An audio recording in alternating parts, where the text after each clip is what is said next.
dar și un lider care să știe să negocieze, să nu mai negocieze în genunchi și să nu ne mai vândă pe nimic. Pentru că până acum, toți cei care au fost la conducerea țării ne-au vândut pe nimic. Ne-au vândut... Știi că am mai avut discuția asta și înainte de alegerile anulate, în care vorbeam cu toții despre cei care ar trebui să ne reprezinte și de faptul că ar trebui să stea drepți în fața europenilor și în fața celorlalte țări din Europeană. Habar n-am, nu să mai adopți acea poziție a ghiocelului și să primești ordinele cu zâmbetul pe buze. Păi în momentul ăsta eu nu văd un lider care să facă asta. Știi de ce nu stau drepți în fața europenilor, liderii care ne conduc? Pentru că, în primul rând, ei nu stau drepți în fața românilor și nu sunt conștienți că ei trebuie să ia poziție de drepți când văd un român pe stradă, pentru că el este plătit, este ales de români. Asta e inițial, că discuția altfel. Cred că nu există vreun conducător al României de astăzi care să poată merge liniștit, hai să nu spun altfel, pe stradă, fără să fie criticat sau fără să fie blamat de români, chiar și după. Da, pentru că asta îți spun, au făcut în defavoarea românilor și doar pentru ei și interesele lor. Bun, și atunci revăd imaginile astea. Revăd imaginile, am văzut și imagini mai vechi, cu Călin Georgescu înconjurat de oameni, vedem și imaginile de astăzi, cu sute de oameni veniți aici în fața sediului Realitatea Plus pentru a-l întâmpina. Și crede-mă că acei oameni vin pentru că ei simt, nu-i plătește nimeni, deci asta pot să o zic cu mâna pe inimă, pe acei oameni nu-i plătește nimeni, cum am văzut la Gașca, la Bolojan, sau când își fac ei niște băi de mulțime, așa, de-alea organizate și programate. Păi asta spun, este o mare diferență. Oamenii care vin pentru Călin Georgescu vin pentru că așa simt ei, vin și vor să-l vadă și am văzut oameni cu foarte multă emoție când se duc să-l vadă. Bun, și nu spun un semn de întrebare, când vezi că există un om pe care românii îl apreciază, bă, poate că am greșit. De asta au și anulat alegerile, pentru că au simțit în Călin Georgescu un pericol. Cred că e mai important ce se va întâmpla un etaj mai sus, pentru că așteptăm emisiunea asta de zile bune. Anca Alexandrescu, bună seara! Mulțumesc tare mult că ești aici alături de noi. Explică-ne, pentru că e o țară întreagă curioasă. La ce să ne așteptăm în această seară? Bună seara, Claudiu! Bună seara, doamnelor și domnilor! Acum, eu nu pot să vorbesc în numele domnului Georgescu, dar am adunat toate întrebările din ultima perioadă care sunt pe buzele tuturor. Evident, principala întrebare este cum scăpăm de ăștia. Asta este răspunsul cel mai important. Alegeri anticipate, suspendarea președintelui, sunt multiple variante. Desigur că au fost mulți telespectatori care m-au rugat să-l întreb pe domnul Georgescu și despre lucrurile pe care le-a spus în ultima perioadă. Despre acel guvern de reconciliere națională, despre alegerile anticipate, pentru care și pe mine m-a certat atunci când am candidat la București. A spus că e o prostie să organizăm alegeri anticipate cu aceiași care au anulat alegerile. Dar ne vor lămuri în această seară, pentru că aici, în platou, la culisele statului paralel, este domnul Georgescu, însă, înainte vreau să vă mai spun două lucruri. Aproape săptămânal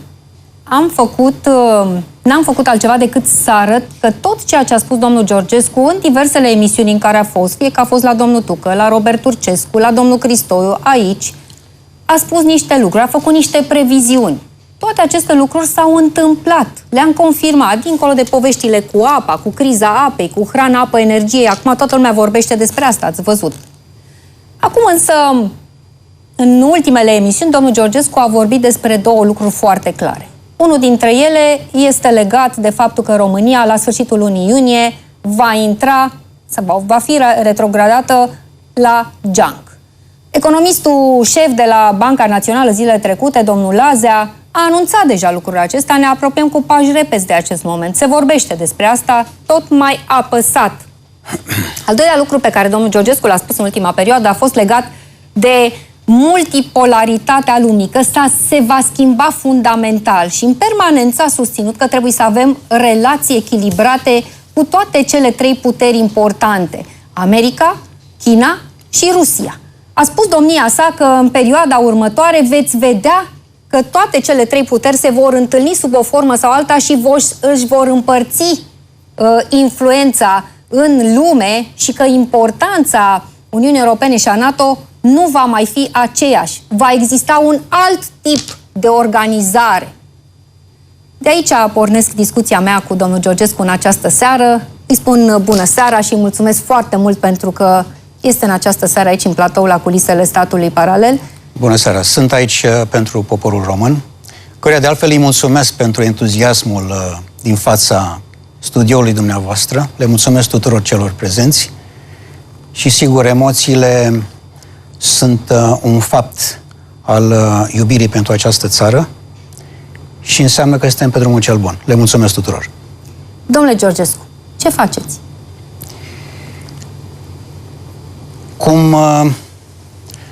Cum nu sunt nici hoț și nici escroc, nu fac nimic.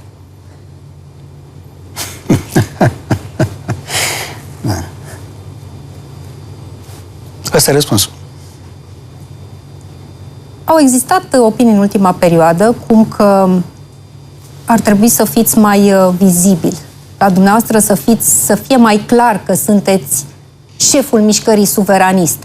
S-au întâmplat foarte multe lucruri în ultima perioadă și m-au rugat mai mulți telespectatori să clarificăm câteva declarații pe care dumneavoastră le-ați făcut în ultimele luni. Una dintre ele a fost legată de un guvern de reconciliere națională. Apoi, pe mine m-ați certat, părintește, desigur, aici în emisiune, că am candidat la București, pentru că n-am făcut altceva decât să validez acest sistem care a anulat alegerile și a dat lovitura de stat.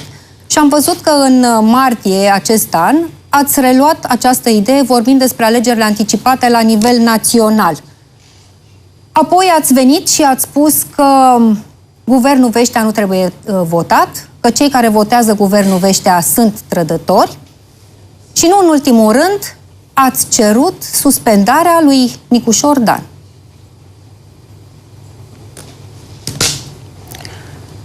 Da, până ajungem la aceste puncte, ar fi în primul rând de precizat pentru poporul român următorul lucru. Că toate lucrurile lucrează împreună pentru binele celor ce-L iubesc pe Dumnezeu. Asta a spus Sfântul Apostol Pavel, cu atât mai mult cu când mâine este o mare sărbătoare. Petru și Pavel. Sfântul Apostol Petru și Pavel. Vedeți, am fost la Osica. Am fost în mai multe locuri în țară. Mă rog, Osica, zicem, a fost televizată. Poporul suferă. Sunt foarte multe nedreptăți în toată țara. Dacă ar fi să iau numai zona aceasta sud-nord, pe când de la Constanța, Tulcea, Vaslui, Botoșani, e o tragedie. Oamenii real nu mai au ce mânca, nu mai au ce lucra, casele ridicate sunt părăsite și eu le spun așa, că prin foc se lămurește aurul. Cum? Prin foc aurul se lămurește, se curăță. Adică suferința îl ajută pe om să se apropie de Dumnezeu. Important este să înțeleagă și să se smerească în fața Lui. Și ca să concluzionez, față de situația actuală, pe care o să explic, suntem pe drumul cel bun.